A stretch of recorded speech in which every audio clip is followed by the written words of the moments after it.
महाकुंभ मेला भारत के 4 पवित्र तीर्थस्थल प्रयागराज, हरिद्वार, उज्जैन और नासिक में लगता है। सनातन धर्म में कुंभ मेले में स्नान करने का विशेष महत्व माना जाता है। 2025 में ये मेला उत्तर प्रदेश के प्रयागराज में लगा है। कहते हैं जो व्यक्ति कुंभ में शाही स्नान करता है उसे मोक्ष की प्राप्ति होती है। कुंभ का असल अर्थ होता है कलश यानी घोड़ा।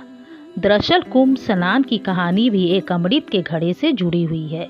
पौराणिक कथानुसार जब दुर्वासा ऋषि के श्राप की वजह से देवता कमजोर हो गए थे तो राक्षसों ने उन्हें युद्ध में पराजित कर दिया था, जिसके बाद सभी देवता मदद के लिए भगवान विष्णु के पास पहुँचे।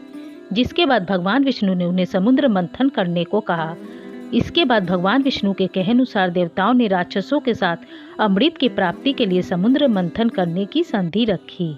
राक्षसों ने भी अमृत के लालच से देवताओं की संधि मान ली, जिसके बाद समुद्र मंथन शुरू हुआ। इस दौरान समुद्र में एक एक करके कई चीजें निकली, लेकिन जब उसमें से अमृत कलश प्रकट हुआ तो उसे पाने के लिए हर कोई लालायित हो गया। तब भगवान इंद्र के बेटे जयंत ने अपने पिता के इशारे पर अमृत कलश उठाया और वो वहां से भाग निकले।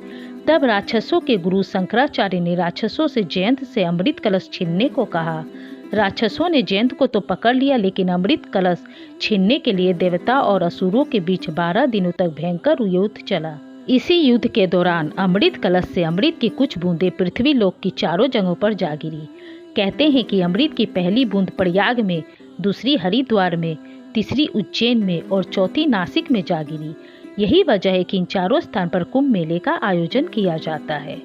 कहते हैं जयंत जब अमृत कलश लेकर उड़ रहा था तो वो 12 दिनों में स्वर्ग पहुंचा था और शास्त्रों के अनुसार देवताओं का एक दिन पृथ्वी लोक के 1 साल के बराबर होता है। इसलिए इस घटना के संदर्भ में कुंभ का आयोजन हर साल 12 साल के अंतराल में होता है, जिनमें कुंभ भी 12 होते हैं, जिनमें से 4 का पृथ्वी लोक पर आयोजन होता है तो बाकी 8 का आयोजन देवलोक में होता है।